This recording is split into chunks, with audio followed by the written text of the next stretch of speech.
Donc, nous recevons Mathieu Lours, qui est à l'université de Cergy-Pontoise, qui est l'auteur de plusieurs ouvrages connus maintenant, qui ont fait beaucoup d'effets dans le paysage de l'histoire de l'architecture. Naturellement, L'autre temps des cathédrales, aux éditions Picard, toujours aux éditions Picard, et plus récemment, un très beau livre sur l'église Saint-Sulpice de Paris, et puis d'autres volumes, en apparence moins importants, mais néanmoins d'un grand intérêt, comme le Dictionnaire des cathédrales chez Gisseroux. Donc Monsieur Lours a ouvert un beau thème en investissant la cathédrale dans ces périodes assez tardives, le Concile de Trente et jusqu'à la Révolution, d'une manière globale, et notamment sur l'aménagement liturgique des cathédrales, donc de ces cathédrales qui ne sont pas simplement du Moyen-Âge, mais qui n'en cessent jamais de s'améliorer, de s'aménager, de se transformer, et donc par conséquent d'évoluer dans leur usage. Et justement, M. Lours va nous entretenir aujourd'hui sur l'évolution des chœurs liturgiques de cathédrales. Je vous remercie. Ça vous intéresse. Alors, ces prémices étant posées, j'aimerais commencer cette intervention consacrée à la question des aménagements liturgiques des cathédrales sur une réflexion plus globale sur ce qu'est la cathédrale et sur les outils dont dispose l'historien pour l'étudier et pour la décrypter. En effet, ce sont bien, non pas à une, mais à 3 cathédrales que nous sommes confrontés dès que nous commençons à réfléchir à la cathédrale. La première, bien évidemment, c'est la cathédrale de pierre. Elle s'impose à la vue ou à l'archéologie lorsqu'elle a disparu. La deuxième, c'est la cathédrale de papier, c'est-à-dire toutes les sources dont l'historien doit faire la lecture et la recherche pour comprendre comment s'est construit cet édifice de pierre. Et là encore, les passages de l'un à l'autre ne sont pas forcément évidents, parce que la cathédrale de papier, très souvent, ne consigne que ce qui concerne la gestion financière, et très rarement, vraiment dans des proportions infinitésimales, parle de ce qu'on appellerait aujourd'hui le style ou le choix esthétique de l'édifice, d'où toute l'importance du soin apporté à la connaissance du contexte philosophique. Et la troisième cathédrale, qui a été longtemps la plus mal aimée des historiens, fort heureusement ce n'est plus le cas, c'est la cathédrale de chair, c'est-à-dire les hommes qui habitent la cathédrale.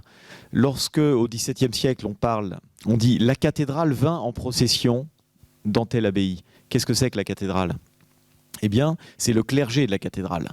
Et cette dimension première de la cathédrale comme espace sacral et social, c'est une clé de lecture fondamentale qui s'impose à nous. Alors, sans vouloir revenir sur de l'historiographie un petit peu ancienne, mais au XVIIe, XVIIIe siècle, les érudits le savent et font d'abord l'histoire institutionnelle des cathédrales.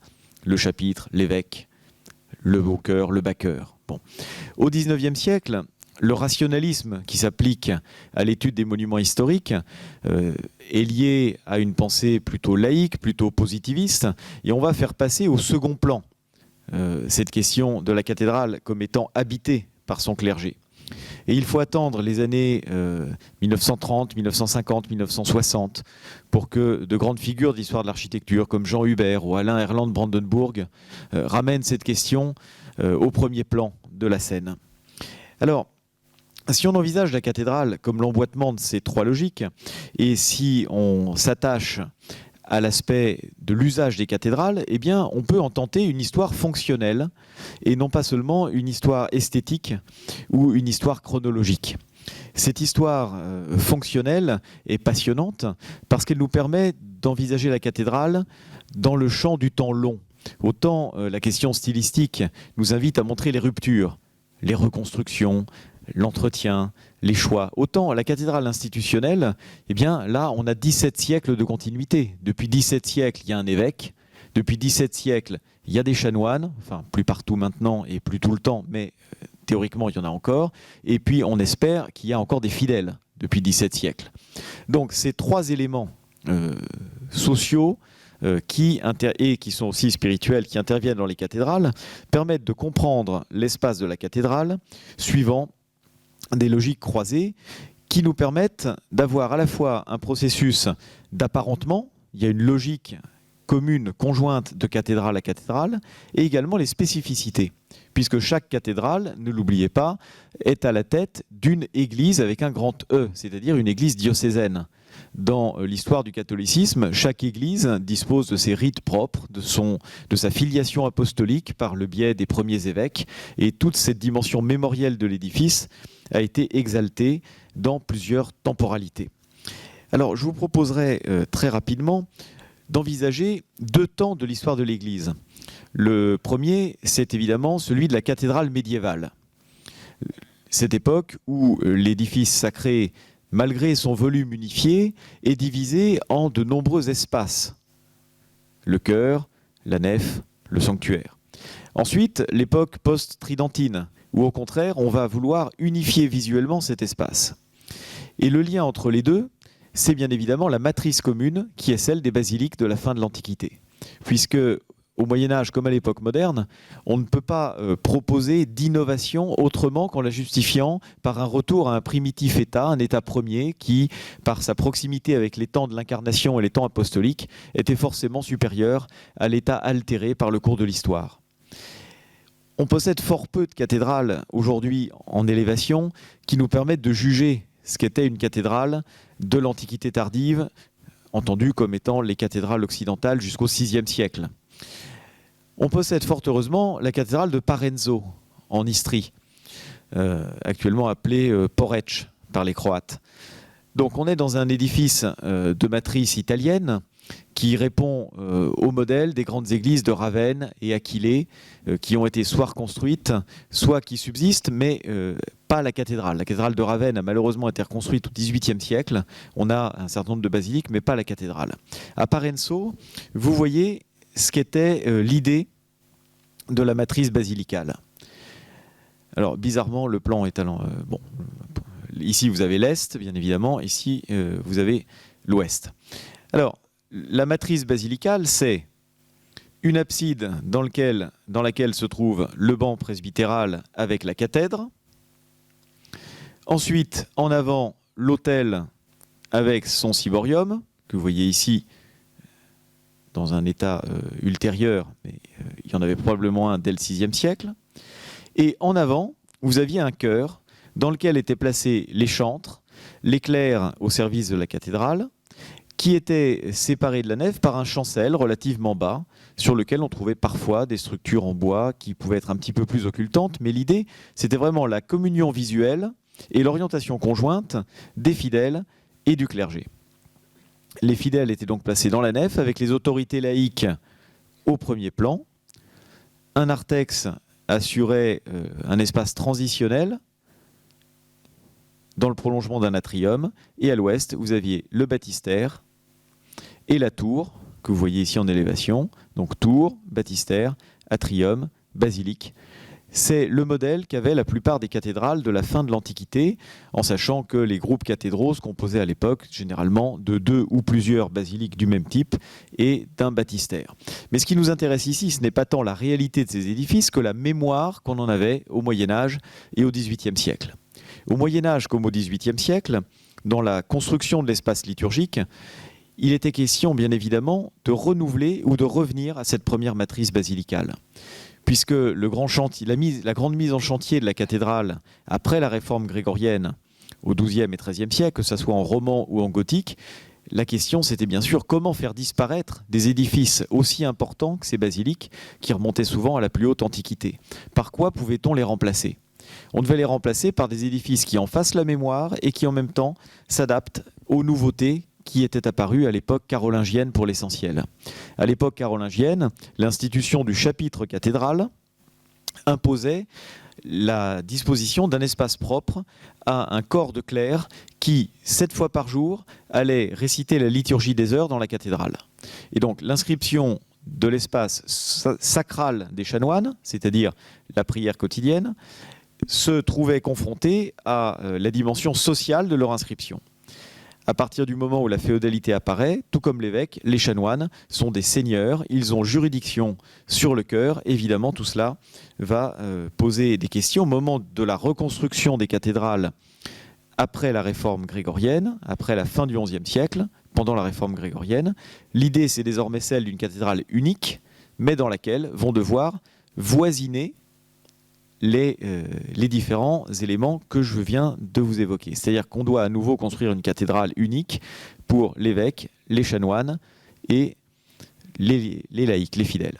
Alors pourquoi ne pas refaire des basiliques comme dans l'Antiquité? Parce que le contexte social a changé. Le contexte féodal donne des pouvoirs spécifiques à l'évêque, aux chanoines, qui ne sont plus ceux du contexte de l'Empire romain finissant.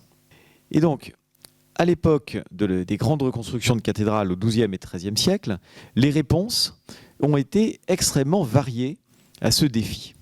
Et pour rester dans le contexte français, dans la cathédrale médiévale, on est dans un monde de spécificité et dans un monde de différenciation. Alors, si on prend le corpus des cathédrales après la grande phase de reconstruction, c'est-à-dire à la fin du XIIIe, début du XIVe siècle, on va constater qu'en France, plusieurs solutions sont possibles. La première solution qui a été adoptée au centre du bassin parisien, c'est celle qu'on voit ici à Notre-Dame de Paris sur un plan tardif de 1699, qui était celle de disposer l'espace clérical entièrement à l'est des piles de la croisée du transept. De laisser donc le transept et la nef entièrement aux fidèles et d'articuler entièrement l'église des clercs à l'est dans un processus qu'Alain Erland Brandenburg appelle la sanctuarisation du chevet. Alors ça suppose d'une part de centrer l'édifice sur un maître-autel ici, qui est considéré comme le Saint des Saints et qui est placé au centre de l'abside, qui elle-même constitue ce fameux dais dont on parlait il n'y a pas si longtemps dans une précédente communication. Alors le maître-autel, c'est le cœur sacral de l'édifice, c'est aussi le cœur social. C'est la juridiction de l'évêque qui s'applique sur ce sanctuaire. Le maître-autel est isolé par des courtines qu'on va tirer pendant certaines parties de la messe pour ne rendre visible l'autel que au moment de l'élévation de l'hostie à partir du XIIIe siècle, ou avant et après le canon, avant le début du XIIIe siècle. À l'arrière, vous avez ici un dais qui contient les reliques, élevé entre ciel et terre, qui rappelle généralement la présence du corps des vieux saints, des saints fondateurs du diocèse. Et comme on ne peut célébrer qu'une messe par jour sur un autel, et a fortiori sur un maître-autel, un second autel est mis en place dans le sanctuaire, à l'arrière, qu'on appelle l'autel de prime, puisqu'il y a deux messes dans l'office canonial, la messe après prime et la grand-messe. Donc ce second autel, qu'on appelle soit l'autel de prime, soit l'autel des rétros, c'est-à-dire situé à l'arrière du maître-autel. Donc le sanctuaire est extrêmement complet, extrêmement complexe. Le chœur l'est tout autant. Donc le chœur, c'est l'endroit où s'asseyent les chanoines et les membres du bas-chœur pendant les offices, pendant les 7 prières quotidiennes des offices et pendant les 2 messes. Ce chœur a donc des stalles hautes pour les chanoines prébandés, des stalles basses pour les chanoines semi-prébandés et des tabourets pour les enfants de chœur et certains membres du bas-chœur. Les dignitaires sont placés ici dans l'axe du maître-autel, le chantre, le doyen, et l'évêque va ordinairement s'asseoir dans sa cathèdre lorsqu'il préside une messe pontificale, ou bien se placer quelque part dans les stalles lorsqu'il assiste simplement à l'office canonial. Donc il peut y avoir à Sens, il y a 4 emplacements possibles pour l'évêque. Ensuite, ici, vous avez le jubé qui articule l'espace des clercs et l'espace des laïcs. Le jubé est totalement occultant, la porte est fermée pendant les offices. Il s'agit donc que le maître-autel ne soit pas directement visible dans l'axe de la nef. Le maître-autel doit être, la vue du maître-autel est réservée aux professionnels de la liturgie. En revanche, le jubé possède 2 autels, qui sont des autels dévotionnels très importants. À Chartres, c'était l'autel de la Vierge sur lequel la municipalité apportait ses offrandes. À Paris, l'autel de la Vierge était ici. Et vous aviez le jubé qui fonctionnait finalement comme une interface active. Les fidèles avaient la possibilité d'assister à certaines messes de dévotion. Et puis les lectures, l'épître au sud, l'évangile au nord, étaient proclamées depuis le jubé. C'était donc un lieu de communication tout autant qu'un lieu d'occultation. Par ailleurs, le déambulatoire était accessible aux fidèles sous certaines conditions, à certaines heures par exemple, ou pendant certains offices. Parce que le déambulatoire permettait de contempler toutes les reliques et objets de dévotion placés dans les chapelles, mais également de contempler le maître-autel et les reliques du maître-autel. Parce qu'à la différence de la clôture du chœur qui est opaque, généralement la clôture du sanctuaire, elle, est à claire-voie, comme c'était le cas à Amiens par exemple.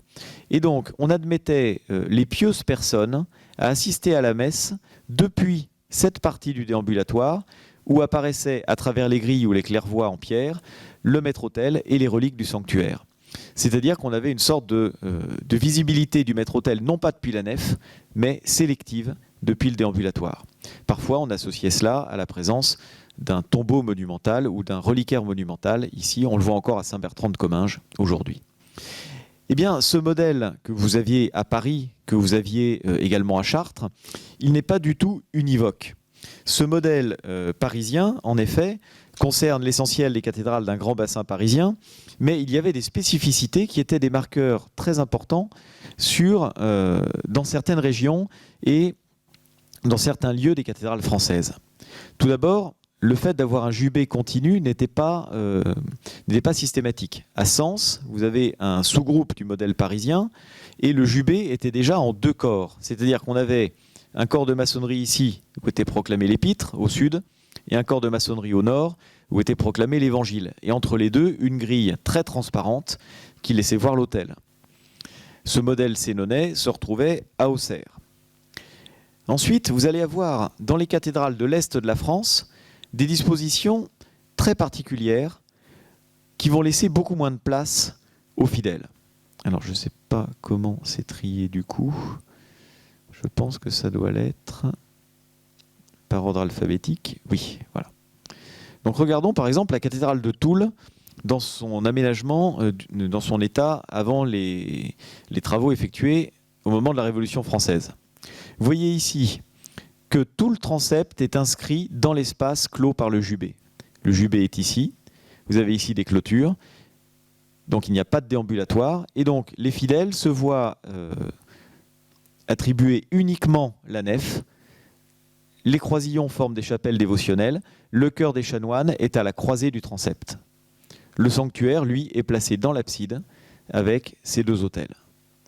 Donc vous voyez une différence fondamentale entre la France de l'Est, marquée par l'influence du Saint-Empire romain germanique, où on va avoir un espace destiné aux laïcs beaucoup plus réduit.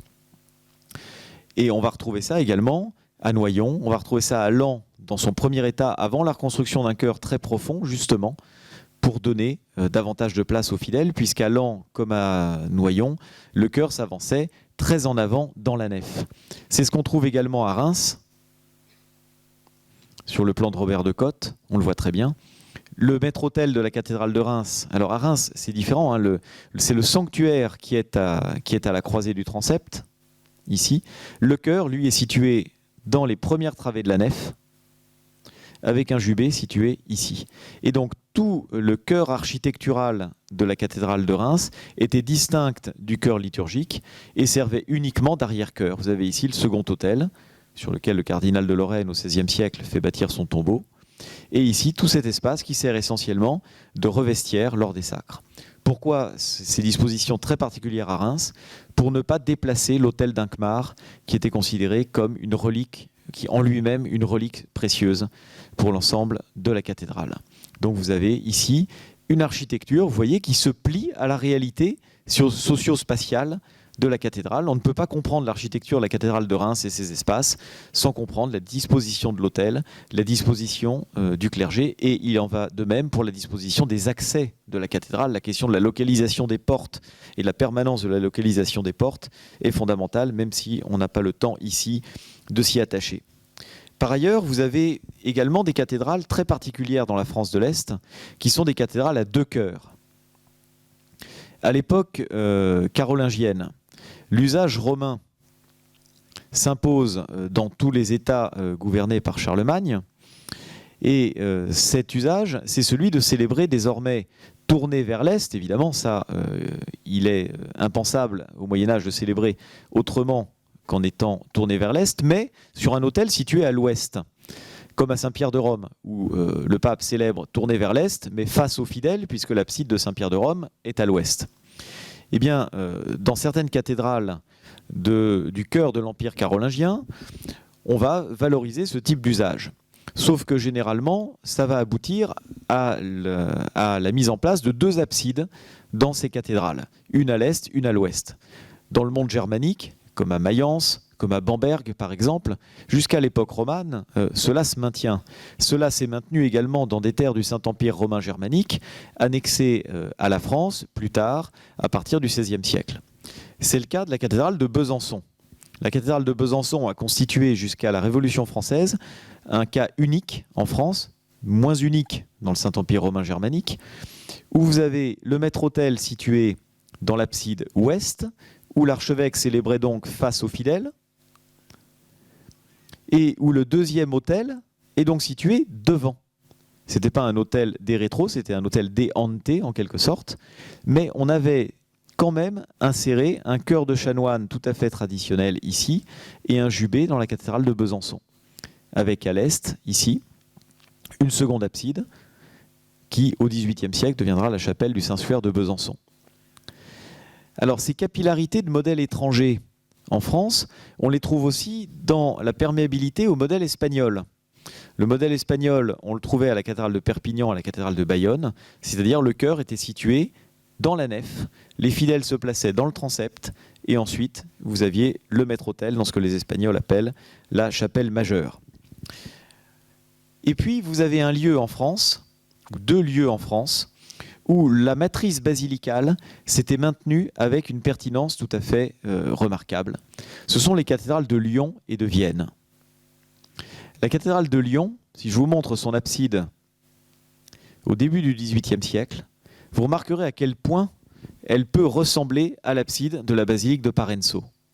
À Lyon, en effet, tout comme à Vienne, la cathèdre et le banc presbytéral s'étaient maintenus dans l'abside, malgré la reconstruction de cette abside au XIIe siècle. Le maître-autel était resté en avant de cette abside, isolé simplement par une clôture basse. Cependant, en avant, s'était développé un chœur des chanoines tout à fait conforme au chœur clos médiéval avec un jubé. Donc l'abside lyonnaise était restée très fidèle au modèle basilical. Et évidemment, Lyon, primatial, lieu majeur de l'évangélisation des Gaules, ne pouvait pas éliminer sa matrice basilicale aussi simplement que d'autres cathédrales. Donc on obtient plusieurs types liturgiques en France, avec également des spécificités régionales. Par exemple, à Angers ou dans l'Ouest, on avait aussi des chœurs relativement clos et intégrés dans des absides très peu accessibles aux fidèles. Alors, ces différentes façons de penser la cathédrale, vous le voyez, sont fondamentales pour comprendre l'architecture, la profondeur du chœur de Reims, le maintien d'une abside sans déambulatoire à Lyon. Tous ces éléments-là ne sont pas intelligibles autrement. Ce modèle de la cathédrale médiévale, aujourd'hui, nous n'en avons que quelques bribes. Les jubés ont disparu quasiment partout, sauf à Saint-Bertrand-de-Comminges et à Albi. Là où il est conservé, il est déplacé, comme à Rodez, où il a été placé dans le croisillon sud. Et tout cela est le fruit d'une grande révolution au sein de nos cathédrales. Cette révolution, c'est bien sûr la révolution post-tridentine, où il s'agit désormais non plus de sanctuariser la cathédrale par la dissimulation du Saint des Saints qu'est le maître-autel, mais au contraire de montrer en quoi la cathédrale est un lieu de fonctionnement et d'unité du peuple chrétien. Tout cela va s'opérer, comme à l'époque médiévale, par une réflexion sur le modèle basilical premier. Alors, cette réflexion sur le modèle basilical premier, elle va s'opérer tout d'abord de façon totalement accidentelle, en Italie, à la cathédrale de Milan. Pourquoi ce détour à nouveau par l'Italie ? Eh bien, parce que c'est là que pour la première fois, on va radicalement changer la signification de la cathédrale, lorsqu'en 1564, Charles Borromée va placer sur le maître-autel de la cathédrale une tour eucharistique qui lui est offerte par son oncle Pie IV. Elle était destinée normalement à Sainte-Marie Majeure, mais par le prédécesseur de Pie IV, mais elle va finalement se trouver à la cathédrale de Milan. Charles Borromée, qui a été un des grands noms de la réforme catholique, et notamment dans ses aspects pastoraux, décide, et cela est radicalement nouveau, de placer le Saint-Sacrement de façon fixe et permanente dans un tabernacle sur le maître-autel de sa cathédrale. lorsqu'on avait une présence de l'Eucharistie sur le maître-autel, en France, c'était sous la forme d'une suspense eucharistique, c'est-à-dire quelques hosties qui étaient suspendues entre l'autel et le ciel pour signifier que la présence réelle était dans la cathédrale. Il ne s'agissait pas de consommer ces hosties. Désormais, en plaçant sur la cathédrale un tabernacle, la signification de la cathédrale change, puisque c'est dans un but de conservation de l'Eucharistie destinée à la communion qu'on va avoir le maître-autel qui va s'imposer comme lieu de conservation. En Italie, c'est une révolution complète, puisque les autels des cathédrales italiennes étaient systématiquement nus. Il n'y avait pas de suspense eucharistique comme en France, il y avait des armoires eucharistiques ou des chapelles du Saint-Sacrement. Et donc Charles Borromée va pouvoir justifier que son chœur reste dans des dispositions qui soient ceux des basiliques, et donc il va installer les stalles des chanoines à l'arrière du maître-autel. Il va également éliminer toute idée de jubé ou de clôture, au profit de deux chaires d'où seront proclamés l'évangile et l'épître. C'est la naissance du chœur ouvert de la cathédrale, qui est le point focal de l'édifice, parce qu'il est visible, et où le clergé ne s'interpose plus entre l'autel et les fidèles. Évidemment, dans les cathédrales françaises, cette décision va s'appliquer de façon extrêmement parcimonieuse.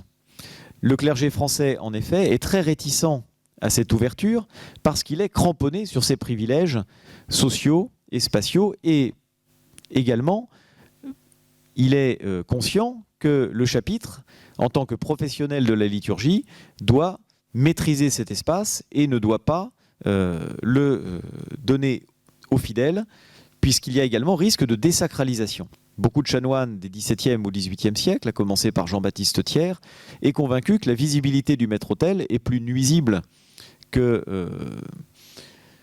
souhaitable, puisque non seulement le prêtre risque d'être environné de fidèles, mais également les fidèles risquent de ne pas être dans une attitude suffisamment digne pour contempler cet autel. En plus, le contexte français est très particulier. Les grands jubés médiévaux sont le signe de la catholicité des églises.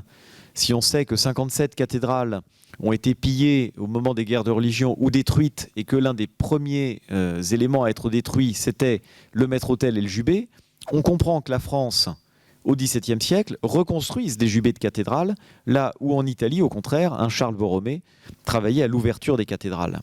Et c'est donc quasiment avec un siècle de retard que le clergé français va proposer dans ses cathédrales des solutions innovantes. Mais ces solutions innovantes ne vont pouvoir être proposées qu'en réfléchissant sur la double mémoire dont sont alors porteuses les cathédrales. La première mémoire, c'est la mémoire très lointaine des basiliques antiques. Et la deuxième, c'est la mémoire encore présente de la cathédrale médiévale. Et on va donc voir une véritable bataille des cœurs avoir lieu à partir de la fin du XVIIe siècle entre ceux qui veulent que dans les cathédrales, on dispose le chœur comme dans les anciennes basiliques, avec le clergé dans l'abside, le maître-autel en avant. C'est ce que les opposants à ce système vont appeler les chœurs à la romaine, c'est-à-dire les chœurs ultramontains, les chœurs opposés au gallicanisme. Et dans les autres cathédrales, on va simplement abattre le jubé, transformer le jubé, mais laisser les éléments là où ils sont. C'est la mémoire stratifiée. On se rattache à la basilique antique, mais par la médiation de la cathédrale médiévale. La première de ces grandes batailles gagnées par ceux qui aboutissent à la restitution de la cathédrale antique, elle a lieu à Angers. Voici à quoi ressemblait le chœur d'Angers avant 1699. Jubé, chœur des chanoines, croisillon inscrit dans la clôture, sanctuaire avec le maître-autel et ses courtines, et ici l'arrière-chœur avec le second autel. En 1699, après les travaux qui ont lieu, voici le chœur d'Angers disposé à la romaine. La croisée du transept et les croisillons sont désormais accessibles aux fidèles. Le maître-autel a été avancé, les stalles des chanoines ont été placées en arrière.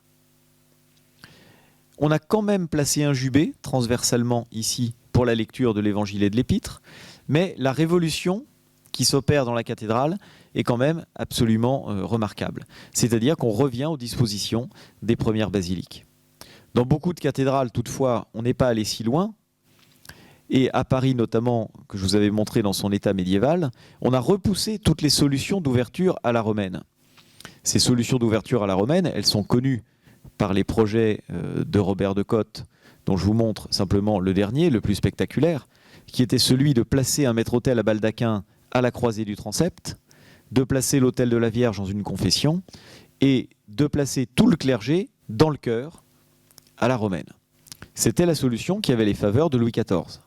Mais les chanoines vont réussir à imposer leur solution, qui était celle de maintenir en place tous les éléments. Et voilà à quoi ressemble le chœur de Notre-Dame de Paris après les travaux, vers 1725. Le maître-autel, renouvelé somptueusement par Louis XIV en mémoire du vœu de son père, reste à l'emplacement de l'autel médiéval. Le second autel, l'autel des rétros, reste en place. Pas de tabernacle, mais une suspense eucharistique. Les stalles des chanoines sont ici. Le jubé devient un jubé à 2 corps, avec ici le jubé de l'Évangile, là le jubé de l'Épître. L'exemple médiéval de Sens permettait de le justifier. Et on a simplement ouvert par le milieu le jubé médiéval pour placer cette grande grille de caffin. Et les 2 autels ici adoptent un vocabulaire stylistique nouveau. Ça, c'est l'autel de la Vierge renouvelé par Anne d'Autriche en 1628. Ça, c'est l'autel de Saint-Sébastien, puis de Saint-Denis, renouvelé par le cardinal de Noailles.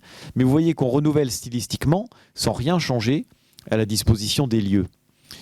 Eh bien, au XIXe siècle, finalement, ce qui a été validé dans la plupart des cathédrales, c'est cette solution. Là où l'autel était placé au fond du chœur, il est resté au fond du chœur. Simplement, stylistiquement, on revient à des formes néo-gothiques. Et donc, cette question des aménagements des cathédrales et de leur référence à une matrice commune, eh bien, elle est très importante pour nous à plusieurs titres. Le premier titre, c'est de montrer en quoi la façon dont on pense la mémoire d'un édifice est importante pour la forme et les dispositions qu'on lui donne. Le deuxième élément, c'est l'importance de connaître les acteurs d'un lieu, les acteurs d'un édifice pour comprendre son architecture. Troisièmement, ça nous permet de mieux comprendre quels sont les enjeux actuels des aménagements et réaménagements du cœur des cathédrales. Actuellement, on construit peu de cathédrales en France, mais on en réaménage beaucoup. Et c'est un enjeu artistique et patrimonial majeur que la constitution des nouveaux maîtres-autels postérieurs à Vatican II. Eh bien, Vatican II pose les termes de la question exactement comme au XIIe siècle, au moment de la réforme grégorienne, au XVIe siècle, au moment de la réforme catholique post-tridentine. Elle la pose en référence à ses premières basiliques. Plus de tabernacle sur l'autel, comme dans les premières basiliques. Articulation entre le chœur et la nef, la plus directe possible, comme dans les premières basiliques. Avec une nouveauté toutefois, le désir d'associer le lieu du baptême au lieu de la célébration eucharistique. C'est la seule grande nouveauté post-conciliaire.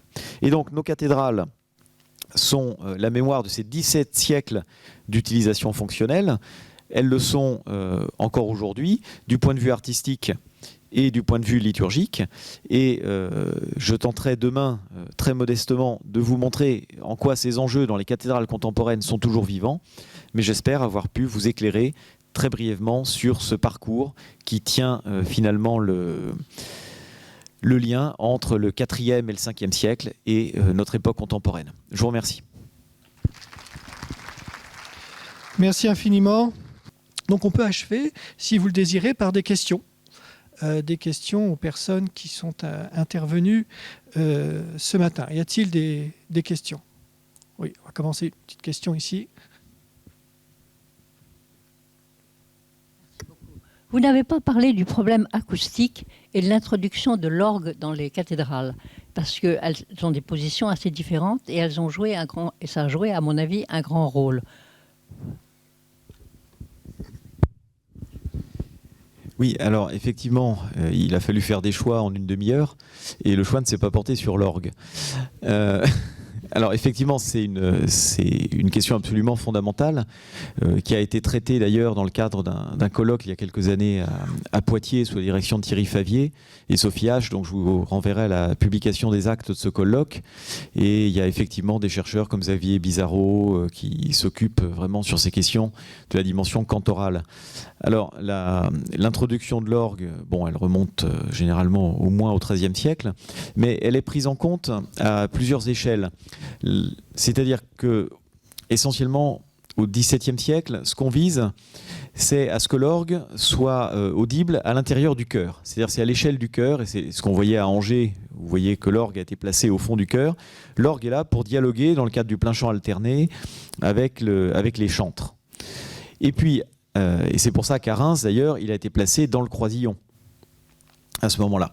Mais à partir du XVIe siècle, on va travailler beaucoup plus sur l'interaction, à partir de la fin du XVIe, début du XVIIe, sur l'interaction possible entre l'orgue dans l'espace du chœur et l'orgue dans le volume tout entier, avec des emplacements qui vont apparaître en nid d'hirondelle, à Metz, à Chartres, bien évidemment, sur les flancs de la cathédrale, ou dans le transept, comme à Rodez ou comme à Reims, par exemple.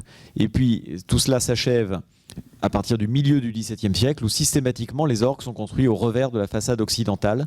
C'est-à-dire que cette fois-ci, on envisage le plein chant alterné comme un dialogue entre la nef et le chœur, alors qu'à l'origine, le plein chant alterné était uniquement au sein du chœur. Donc on a effectivement l'idée de penser de plus en plus globalement l'édifice, ce qui va effectivement avec la chute du jubé et l'ouverture. En fait, l'ouverture sociale, l'ouverture visuelle est aussi une ouverture sonore pour les cathédrales. Il faudrait aussi comparer ça avec l'introduction des grandes cérémonies en musique au XVIIe siècle. Les Te Deum, par exemple, qui se multiplient à chaque victoire royale ou à chaque heureux événement de la vie de la famille royale. J'avais une question aussi pour les deux interventions, d'ailleurs, sur la manière d'articuler finalement la partie et le tout. Donc il y a un tout qui est englobant et qui est basilical essentiellement, bien que déjà dans ce tout il y ait deux pôles.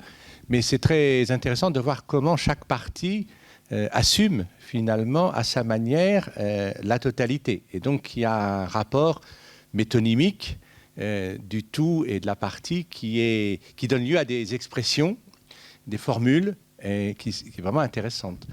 Alors je ne sais pas si mes collègues veulent venir pour répondre également. Ce serait peut-être bien qu'on puisse répondre à plusieurs voix. Diane, oui.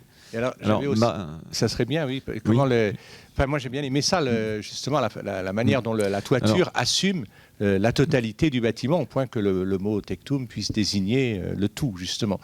Donc c'est intéressant de voir comment dans le langage, les effets de langage qui sont utilisés pour résoudre l'antinomie ou la distinction des parties, qui parfois ont tendance effectivement à jouer toute seule, quoi.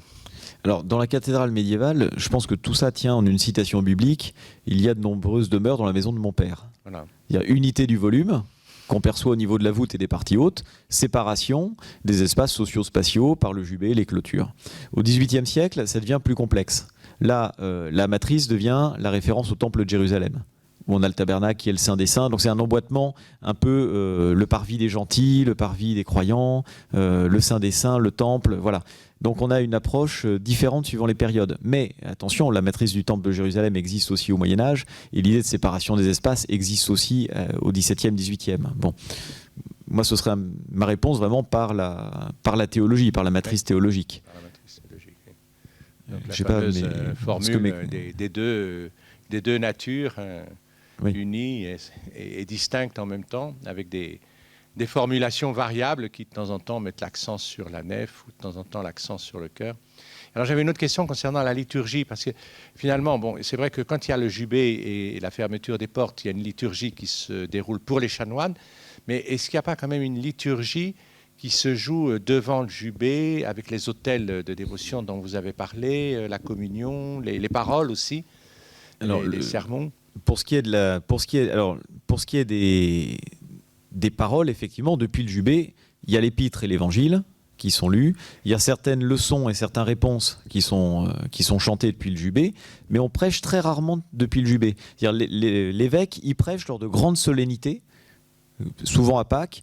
Pour les prêches ordinaires, comme de toute façon les prédications n'avaient pas lieu pendant la messe, il y avait des chaires amovibles généralement dans les nefs.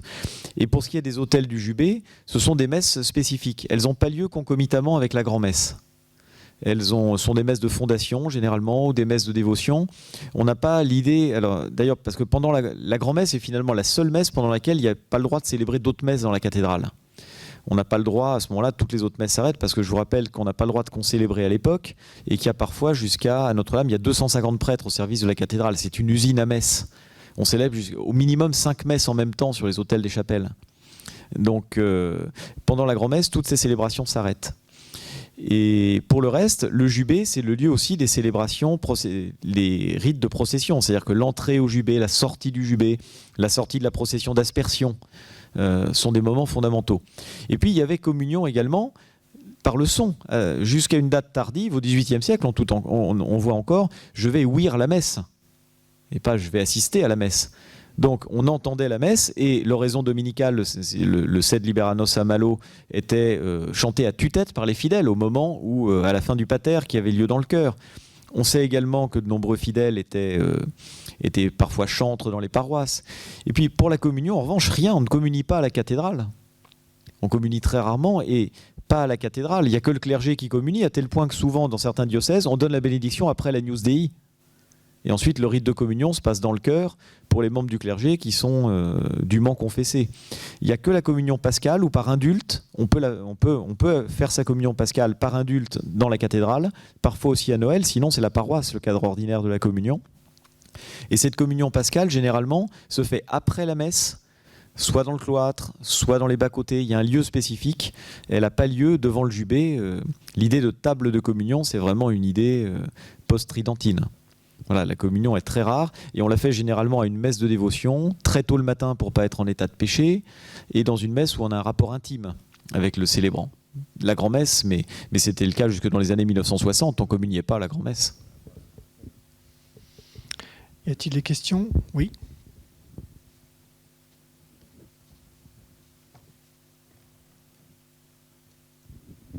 Merci. Vous avez évoqué une influence de l'Espagne. Avez-vous une figure à nous montrer à ce sujet? Alors, j'ai pas pris avec moi la figure du chœur de Perpignan, mais Perpignan était en Espagne jusqu'au traité des Pyrénées. J'ai en revanche une vue ancienne de la cathédrale de Bayonne, mais elle est postérieure au réaménagement post-tridentin, si vous voulez. Ça, c'est l'aménagement à la romaine de la cathédrale de Bayonne des années 1730. Et à l'origine, le maître-autel était situé ici, et le chœur était dans la nef, complètement dans la nef, très avancé. C'est-à-dire que quand on rentrait, on avait une véritable façade intérieure, mais vous l'avez encore à la cathédrale de Léon, par exemple, en Espagne. Et donc Bayonne avait eu cette influence espagnole. Mais effectivement, il y a un dessin du 18e, mais je ne l'ai pas amené. Et à Perpignan, en revanche, vous aviez vraiment le chœur inscrit, je crois qu'il était de forme octogonale, d'ailleurs, au sein du grand vaisseau. J'ai dû faire un choix iconographique, là encore une fois, drastique, dans ce que je vous ai montré. Mais effectivement, il y a ces deux cathédrales du sud de la France qui ont, en quelque sorte, adopté ce modèle de l'espace culturel voisin. Alors, derrière cette première question, il y en a une autre.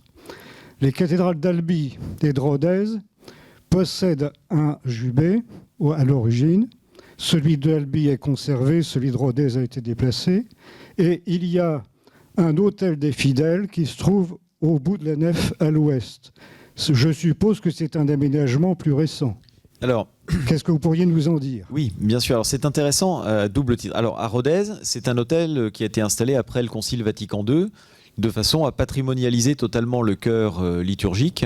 On s'explique assez mal parce qu'il n'y a plus de jubé, donc de toute façon l'autel aurait été visible même s'il était dans l'autre sens. Mais enfin bon, les autorités religieuses de Rodez ont décidé de le placer dans la nef, pourquoi pas. À Albi, c'est plus compliqué. Depuis le XVIIe siècle, il y a un autel situé au fond de la nef, sous le clocher. Monseigneur Legout de la Berchère, en 1686, si je me souviens bien, fait démolir le mur du fond de la cathédrale et mutiler la fresque du jugement dernier, de façon à ce que les fidèles puissent voir un autel dédié à Saint-Clair, un des saints patrons du diocèse, dont il vient de faire rapporter les reliques depuis Bordeaux, ce qui lui permet, dès le XVIIe siècle, d'utiliser la cathédrale doublement, de célébrer des messes de dévotion pour les fidèles à l'ouest, sous le clocher, et de continuer le culte canonial et les grands-messes dans le chœur clos. Et après Vatican II, c'est tout à fait logiquement à Albi et dans la suite logique de ce qu'avait voulu Monseigneur Legout de la Berchère, qu'a été placé l'autel Vatican II, finalement, au pied du clocher. Donc deux cas différents. Albi, l'autel Vatican II, reprend finalement l'usage double de la cathédrale qui existe depuis le XVIIe. Et à Rodez, sans doute par imitation d'Albi, on décide, dans les années 1980, de placer l'autel dans l'autre sens. Voilà, c'est un peu le cas de ces deux cathédrales. Est-ce qu'il y a des aménagements complexes dans les cathédrales d'Auch et de Saint-Bertrand de Comminges qui ont conservé leur jubé et leur chœur fermé. Alors, Saint-Bertrand de Comminges, donc avec ce superbe chœur en bois, lui, est tout à fait conforme au modèle des chœurs. À Auch, vous avez en revanche beaucoup plus de spécificité, parce qu'il a été totalement refait à la fin du XVIIe siècle. Donc vous avez non seulement, vous avez tout un grand retable au fond du chœur, avec une sorte de camarine, c'est-à-dire de niche d'exposition statuaire un peu à l'espagnol, deux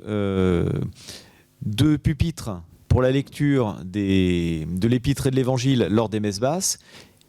Et puis, vous avez en plus un jubé du XVIIe qui avait été construit comme une porte monumentale de chœur depuis lequel on ne pouvait pas faire les lectures. Ce jubé a été démoli au XIXe siècle et remplacé par un jubé néo-gothique, par Monseigneur de Salinis, qui a fait placer devant ce jubé néo-gothique un nouveau maître-autel.